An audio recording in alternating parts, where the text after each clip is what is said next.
Ohio's Republican primary, not just for GOP members, Democrats and independents showing up at the polls to support Republican candidates.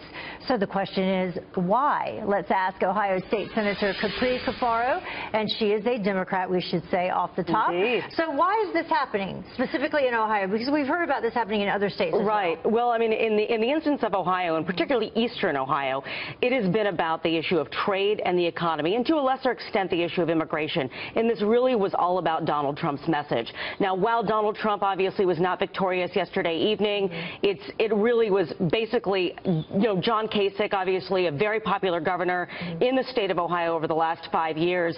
But in the areas where Democrats crossed over, my district, okay, in northeastern Ohio, Trumbull and Ashtabula County, right on the Pennsylvania border, Donald Trump won over 50% of the Republican vote. And that is not because of Republicans.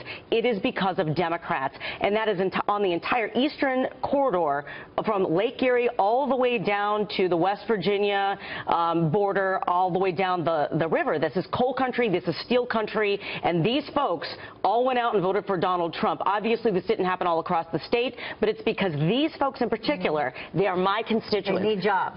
They are frustrated. Yeah. They have been hearing for 25 years that someone's going to actually come back and bring jobs to the community. Donald Trump finally was that person that expressed that frustration and the plain talk that they're used to.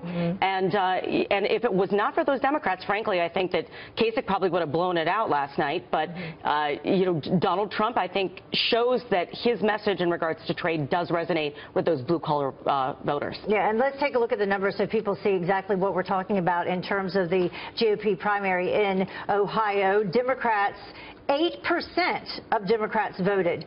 Republicans 64%, then independents 28%. So we had Democrats 8%, independents 28%.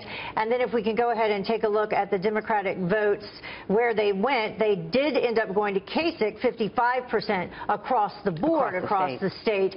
Trump came in with 39% of those Democratic votes. And then the independent voters, Kasich winning that as well across the state, 44%, and Trump with 35%. So, as you were just saying, I mean, it went to both of them, though. It did go to both of them, and I think some of the crossover by Democrats that I know, for example, went to go vote for John Kasich in order to stop Donald Trump, so that did happen. I think those were the late breakers.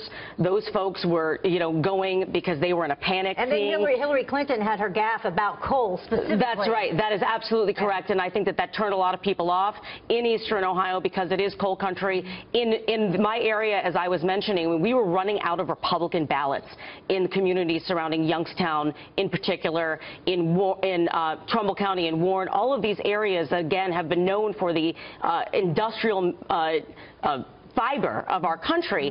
The crossover was huge. We're talking about 1 out of 15 in my home county of Republican ballots cast were Democrats. Okay. Capri, thank you so much for joining us. You are great. You have so much energy this morning. It's because I haven't slept. Yeah, you love your constituents. I do indeed. All right. Thank you so much for joining us.